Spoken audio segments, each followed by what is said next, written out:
Monday, everyone. Good morning, good afternoon, or good evening, wherever you are watching me from around the world. I am in Spartanburg, South Carolina this week, and I am excited to bring you this conversation today. I want to say thank you for joining me.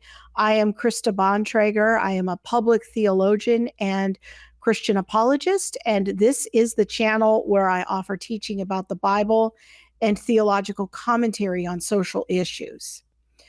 And I do want to remind you that this podcast is sponsored by viewers like you, regular people.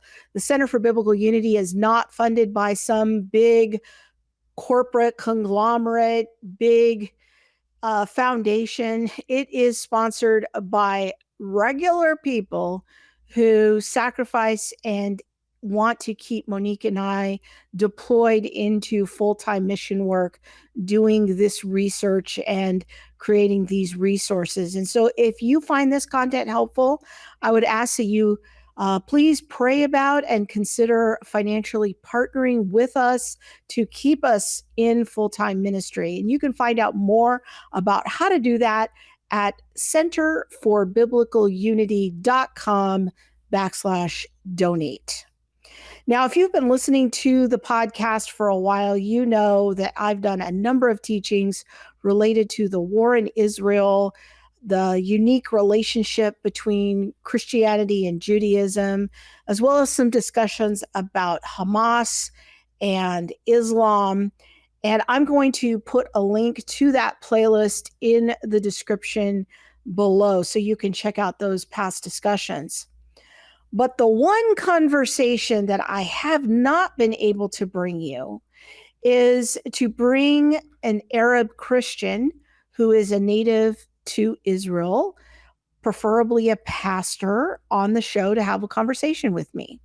Now, I have tried a number of different ways to get an Arab Christian who lives in Israel to come on and talk to me and share his perspectives and experiences of what that's like. Unfortunately, I have discovered that there are some challenges with accomplishing that goal. The first challenge I had was that I wasn't really aware at the beginning of this journey how much the Arab Christian space, if you will, has been penetrated by Palestinian liberation theology, which in my opinion is a different gospel. It is the gospel of the social justice Jesus. For example, you may have seen this guy making the rounds. His name is Reverend Munther Isaac. He does a lot of media appearances, and Isaac is a Palestinian theologian and pastor in the Evangelical Lutheran Church. He pastors the Christmas Church in Bethlehem. He's a pretty high-profile guy. In fact, he was interviewed a while back on Tucker Carlson and has been a guest multiple times in a favorable way on the Preston Sprinkle podcast, as well as other evangelical platforms. And I do find it interesting, though, that this Yahoo News, for example, this headline calls him the high priest of anti-Semitic Christianity. And in my candid opinion, Reverend Munther Isaac is the public face of Palestinian liberation theology. Even places like Bethlehem Bible College, which sounds kind of very evangelical in its name, and Christ at the Checkpoint Conference, both actively advocate for Palestinian liberation theology. And again, I do consider all forms of liberation theology to be another gospel. I had to read a considerable amount of liberation theology literature as part of my dissertation research. So I am speaking from a place of information. And that's not to say that some people who advocate for liberation theology might not have some good and true things to say at times. But I don't think it would be helpful to platform that perspective here without first giving a whole bunch of teaching about what Palestinian liberation theology is and getting into some of the weeds of that.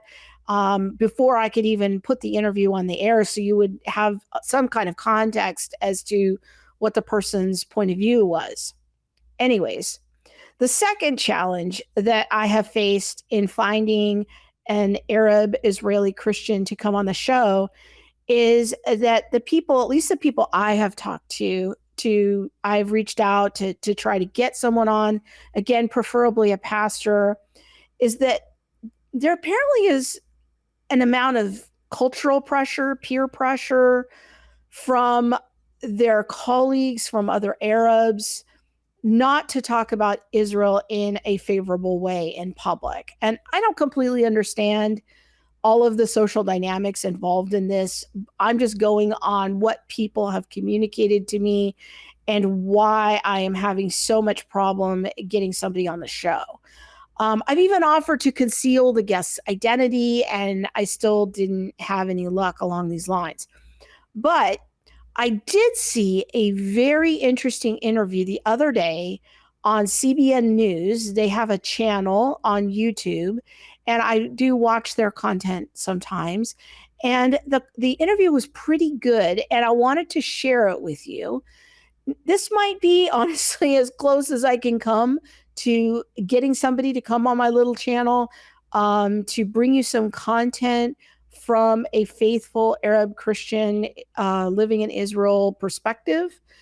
Have you ever wished you could be in a room full of like-minded women who love Jesus and are passionate about standing firm in the reason for their faith? The Women in Apologetics Conference on September 26th and 27th in Grapevine, Texas, is your chance to do just that. Inspired by the book of Philippians, our conference theme this year is Christ proclaimed side by side, and will encourage you to proclaim Christ out of goodwill for others and your love for God. Expert speakers, including Nancy Piercy, Krista Bontrager, and several others, will address challenging cultural and theological issues, including church hurt, justice issues, the hiddenness of God, sexual identity, and more. This is a live in-person event only, no live stream, so don't miss out. Come for the wisdom, stay for the fellowship with women from all over the country, and leave encouraged to stand firm in the gospel. Grab your tickets today at womeninapologetics.com. But before I play the interview, I want to outline a couple more points to help set the context for this. And first, I want to mention that it is good to keep in mind that Arabs were among the first Christians on Pentecost.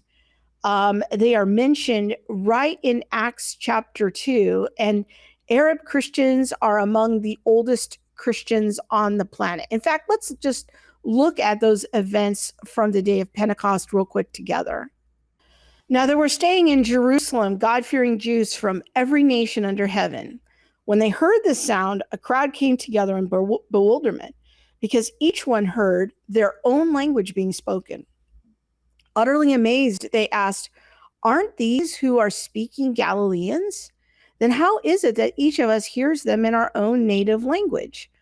Now, I want you to notice here what nations are mentioned: Parthians, Medes, Elamites, residents of Mesopotamia, Judea, Cappadocia, Pontus, and Asia, Phrygia, Pamphylia, Egypt. There's a name that we might recognize in the modern day.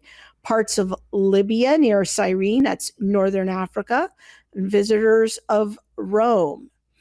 Both Jews and converts to Judaism, Cretans, in other words, people who live on the island of Crete, and Arabs. We hear them declaring the wonders of God in our own tongues. So Arabs were there from the beginning. They are part of the historic Christian tradition. And here's a little visual depiction of a map depicting where all those people were from. And obviously Arabs are from Arabia, but Arabs live throughout the Middle East, even in Israel today. There has always been a presence of Christianity in the Middle East. And although our brothers and sisters have fallen on hard times in recent years in many places in the Middle East, what I want you to know is that there is nothing weird, strange, or odd about being an Arab Christian. Being an Arab is an ethnicity. It's not a religion. Not all Arabs are Muslim. Some Arabs are Jews and some are Christians. The second thing I want you to know before I play this clip is that a big theme of the interview that we're going to watch is addressing the charge that Israel is a great persecutor of Christians. In fact, Tucker Carlson did a whole episode recently with an Orthodox nun who, in my candid opinion, is really just an apologist for Hamas, talking repeatedly about how Israel persecutes Christians. We're going to watch a short highlight from that interview on Tucker Carlson, but you can look online for the entire 2-hour conversation with the nun through Tucker Carlson's media group. Okay, let's check it out. I have a young man that we just helped come to America a year and a half ago who lives north of Hebron, who's Christian, and his family, he went to school a half hour north in Shepherd's Field. We wanted to bring him to America because he was at that age where you look the wrong way at a soldier and it's possibility of getting shot. He's Christian, but he could be Muslim. It doesn't, the point is that this is what happens to them. So any normal family, they want to stay in their land. It's difficult to immigrate. How are you going to be treated going to another country and have to, pick up your livelihood and leave other family members? It's not an easy thing to do, but yeah, it is happening that the population is declining and the priests are very concerned. I've talked to a number of priests in the West Bank, and they're aware of the situation. So what we're hoping to do, there's sort of a latent movement of Christians that don't have this Christian Zionist perspective. And, the Catholic Church has always done some to support the communities over there, but we haven't done anything politically because ultimately it's not the money that's needed now. It has to be the change that we have to change the support of Israel. Okay, this nun makes a lot of big claims here, but these claims are not dissimilar to claims by other social media influencers over the last couple of years about Israel persecuting Christians, making life very hard for Christians, and particularly those Christians who live in the Palestinian West Bank area, which Jews refer to, or Israelis refer to as Judea and Samaria, Palestinians refer to as the West Bank. And one of the real challenges in all of this is that it's not always easy as a cultural outsider to discern the truth about what's happening in another country. That's often true, whether we're talking about, when I talk to my in-laws about what's happening in Germany, what's the real scoop there, or what's happening in this country or that country. It's hard as a cultural outsider to differentiate at times what's truth, what's propaganda. There can be conflicting reports that seem to cancel each other out. It can be very hard to discern the truth. But I have to say that I am a skeptic of the claim that Christians are being persecuted in Israel. If I understand what this nun says, if I understood her accurately, what she's describing here is a decline in the population of Christians in those areas that are run by the Palestinian Authority. That's where the roads are decrepit.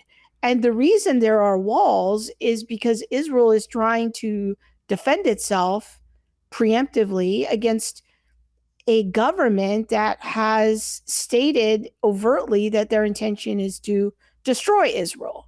So if there are fewer Christians and the Christian population is shrinking in Gaza or Bethlehem, these are not areas that are governed by Israel. These are areas that have been governed by either the Palestinian Authority or by Hamas. And so my question is what is it like to be a Christian in Israel proper? But she kind of conflates Israel with the West Bank and then says it's Israel's fault, even though those areas in the West Bank are being run by the Palestinian Authority. So it's a little confusing for an outsider to even differentiate between all of the terms. Now, are there citizens in Israel, individual citizens, individual people who don't like Christians and do mean things to them? Yeah, definitely. I'm sure those things happen. I think that's likely true. but that's likely true about any dispute between two groups of people. You can always find some individuals who do dumb things to each other. So I'm not disputing that you're going to find videos on X or on TikTok of Jewish individuals doing bad things, spitting on Christians or something of that nature. But my question is, as a nation, what is it that Israel is advocating for? Israel advocates, from what I can tell, a fairly high level of tolerance, both in its laws and in its cultural practices to a large degree when it comes to tolerating different religions living side by side. There are various traditions of Jews. There's secular Jews all the way to Orthodox Jews, Christians, Muslims, and Druze, all living side by side in fairly close proximity to each other at times, living peacefully in Israel. In fact, Open Doors, which is a ministry, the whole ministry is dedicated basically to tracking persecution of Christians around the world. And according to them, Israel is not a large problem. In fact, if we look at their World Watch List from just this year, 2025, we can see that there's problems for Christians in all the nations surrounding Israel. But if we zoom in on Israel, we see Israel right here, and it is not an area of persecution. We see Israel's neighbors, we see Syria, Jordan, and these all have rankings, Egypt, Saudi Arabia. But when we get to Israel, it's grayed out. There is not huge problems or areas of concern of Christian persecution, according to Open Doors, for the nation of Israel. So now we're going to watch a short interview with Pastor Shalash. He is a pastor of a church in Nazareth, and here he is on the church's website. So if you want to find out more about that, just look up Jesus the King Church in Nazareth, and you'll be able to find out more about him. But Pastor Shalash responds to the kinds of claims made by many Palestinian apologists, like the nun that we just saw, concerning the claims that Christians are persecuted in Israel. So, Pastor Shalash, what is the reality of Christians in Israel? There is a positive side to the story of Christians in Israel that many people don't hear about it, Raj, or ignore it in another way. And the media is not interested to show the truth. Most Christians in Israel are Arab Christian, and their lives are shaped by education, community, and faith. And I will give just few points very shortly that people could understand the situation of Christians who live in Israel, how they live. A successful and educated community, strong in schools. Christians, Arab in Israel, do very well in education. About 84% finish high school with grades good enough for university, more than most other groups. And my daughter now on October, she's gonna start study in Tel Aviv University. And in Tel Aviv University, it's like a challenge to be there. You need very special high marks to study in this university. Skilled jobs. Many work as doctors, lawyers, engineers, and teachers. Even more than that, Christians, they are in the parliament, in the Knesset in Israel.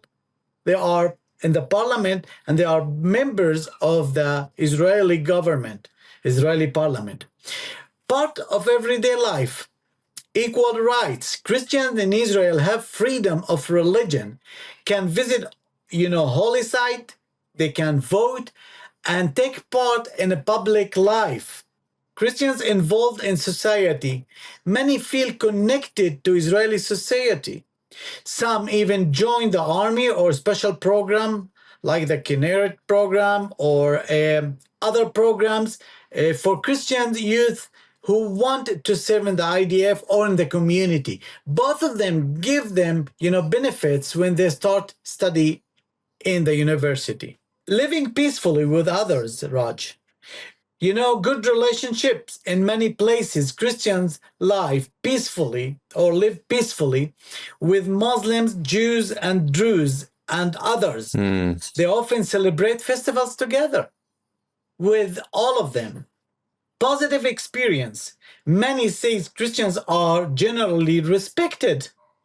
One person said, hating Christian is not common. Christians here are very successful and respected. And many of them, they are receiving or reaching very high level of education that they are involved even in the judgment, courts in Israel. Yeah. And if you forget, also an Arab who judged the president of the state of Israel, Moshe Katsav, when he was, fell in sexual abuse. And also challenges and issues. Some discrimination, sometimes churches are, facing a lot of challenges with the Orthodox Jews, but not as other countries. They are we are still protected by the Israeli government, especially when you come to religion. When you come to religion, it's very sensitive, Raj. That brings me to my next question. How would you compare the reality of being Christian in Israel to being Christian in other parts of the Middle East, like your neighboring country of Syria or Lebanon or Iran? How would you compare it to being Christian in other parts of the Middle East? I just want to say you can't compare. It's totally different. We have all the freedom here to build our churches, to worship, to be protected by the Israeli government. And more than that, we have the freedom to share the gospel all over the world. And that is prohibited in many Arab countries. I know a lot of friends, Coptic friends in Egypt, they are persecuted daily. If they want to build like a small room, like a bathroom, toilet, restroom, they need to wait for years until they have the permission to build it. In Israel, you have all the freedom. In Israel, it's a democratic country that give the freedom to the Druze, to Muslims, to Christians, and to Jewish to practice their belief without any persecution from others. And it's a very sensitive situation, Raj, when it's come to persecute a church or to persecute somebody that he belonged to Christians, Muslims, or Druze. And by the way, we've been in one time, our church was stoned by stones. And for 2 or 3 times, we didn't know every time they stoned, the door outside and they ran away. The police was so interested and he surrounded the area as a civil. And he surrounded the area until he catch these people and punish them. So you still protected here, because even if you are minority, in all of Israel, we are 160,000 Christian who live in Israel. We are minority of minority, but we still blessed to be in this land. Christian in Israel, if I want to make it short, Raj, Christians in Israel are educated, successful, and active in their communities. They enjoy religious freedom and good relation with others, but still face some challenges. Overall, they are respected part of Israel, and they are so much, how do we know that we are respected? Every year we are invited to the president of the state of Israel house in Christmas to greet us and to congratulate us for the Christmas. Well, let me ask you maybe 2 more questions. How would you compare that to Christians living under the Palestinian Authority, in places like Bethlehem, and also Christians under Hamas in Gaza? So, how are Christians treated in these Palestinian territories? You don't have this freedom, Raj. You are limited. You are not allowed to share the gospel. We have a lot of stories that we can share. About Rami, that all his sin in Gaza was distributing Bibles in a small, room, and he was kidnapped by Hamas, and they cut him pieces and they threw him on garbage.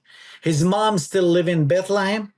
His mom is still living in Bethlehem, and when she told me the story of Rami, I was totally shocked. Can you imagine? If people would like to know about this story, no problem, I can send all the details. But you don't have any freedom. They don't believe what you believe, so they don't accept you in their community. You are like a B class in Hamas eyes, and in religious Islam, extremely religious people.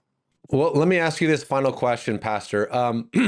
Why do you think all of a sudden there is so much interest, or I guess a better word is condemnation, criticism, scapegoating? I don't know what the word is, but there's just so much attention all of a sudden, out of nowhere almost, where there's just all this condemnation being piled upon Israel for how it treats its Christians, and silence when it comes to how Christians are being treated in Syria, in Nigeria. Why do you think all of a sudden the world is so interested in your community and caricaturizing it? That's my question to the world. Really, Raj. When everything happened around the world, I don't know if you have heard, just in Congo, 28 people was killed 2 days ago. Who heard about them? Who care about them? Forgive me for this sentence, but no Jews, no news. Yep. So what I'm saying, all over the world, the Christians are persecuted, they are killed daily, they are tortured daily, and we can see a lot of victims that they are suffering every day, and the world don't care. And they blame Israel always, and I just want to finish with this one. Okay? I can make a deal with anyone. He come here to Israel and ask 10 Christian people who live in Israel, if one of these 10 accept to give his Israeli passport and to leave Israel, I will pay all the cost of this trip. Wow. It's a practical. Yeah. It's a reality. We are living in peace. I have a lot of friends, on Facebook, on Instagram. When Hamas is trying, like they are coming to set us free. Set us free from who? You need, your people to set them free, not us. We are blessed. We are here having the best salary. We're having the best conditions as churches, building, sharing the gospel, sharing the love of Yeshua. Our humanitarian aid center. If you get Raj to our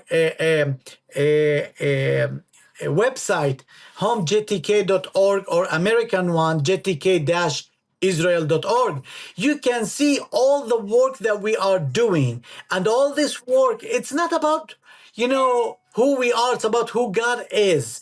But we are in a country that allowed us to reach Muslims, to reach Jews, to reach Druze, and understand what's going there. I'm praying for Europe. I'm praying for a US, because today, what happened in Sweden, in Syria, that is crazy. That is the truth. If this terrorist organization controlled, look what happened.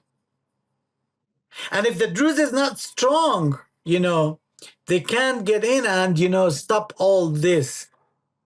I'm so grateful that Pastor Shalash came on CBN News and shared his perspective. I hope you found the discussion helpful.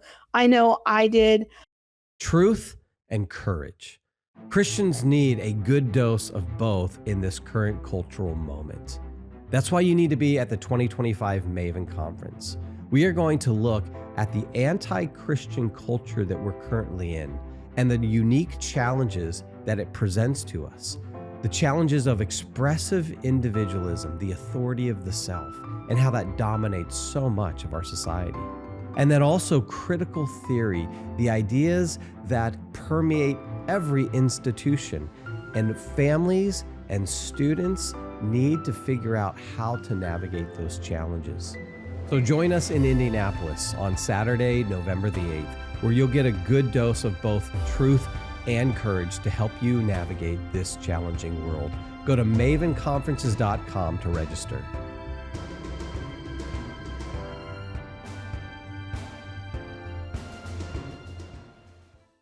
I want to close things out here for a minute by highlighting a little part of the pastor's discussion, and that is that he mentioned what's happening to Christians in Africa.